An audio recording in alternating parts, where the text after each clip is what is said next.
اس بات میں کوئی شک نہیں کہ اسلام میں مرد کو 4 شادیاں کرنے کی اجازت ہے،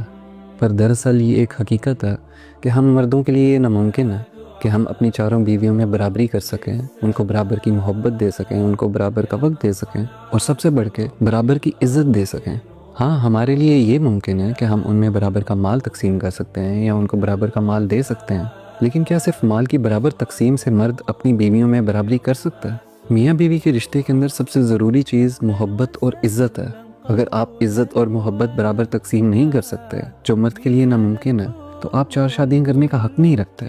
لیکن اکثر لوگ جو ایک سے زیادہ شادیاں کرنے کا ارادہ رکھتے ہیں، وہ یہ بات کہتے ہیں کہ 4 شادیاں کرنا ایک سنت ہے، کیونکہ آپ صلی اللہ علیہ وسلم نے بھی 4 شادیاں کی تھیں۔ ایسے لوگوں کے لیے یہ جاننا ضروری ہے کہ اگر آپ نبی کی طرح 4 شادیاں کرنا چاہتے ہیں تو نبی کی طرح اپنی بیویوں کو عزت دینا بھی سیکھیں، نبی کی طرح اپنی بیویوں سے محبت کرنا سیکھیں، اور ساتھ ہی ساتھ یہ جاننا ضروری بھی ہے کہ جس دور کے اندر آپ صلی اللہ علیہ وسلم کی 4 شادیاں ہوئیں، اس دور کے اندر مسلمانوں کی تعداد بہت کم تھی۔ اگر کوئی مسلمان کسی میدان جنگ کے اندر شہید ہو جاتا یا کسی بیماری کی وجہ سے انتقال کر جاتا تو اس کے خاندان والے اس کے مرنے کے بعد بے سہارا نہ رہیں، اس کی بیوی اور بچے کسی کے شیلٹر کے اندر رہیں، کسی کی پروٹیکشن کے اندر رہیں۔ اس لیے اسلام نے مرد کو 4 شادیوں کی اجازت دی کہ وہ ان عورتوں کو، ان کے بچوں کو شیلٹر دے سکیں، ان کو پروٹیکٹ کر سکیں، ان کی ذمہ داریوں کو پورا کر سکیں۔ اور ساتھ ہی ساتھ یہ بھی جاننا ضروری ہے کہ اسلام سے پہلے عربوں کے اندر ایک رواج تھا کہ وہ ایک وقت میں کئی ساری عورتوں سے شادی کرتے تھے، 10 عورتوں سے، 20 عورتوں سے یا 30 عورتوں سے، اور وہ ان میں برابری نہیں کر سکتے تھے،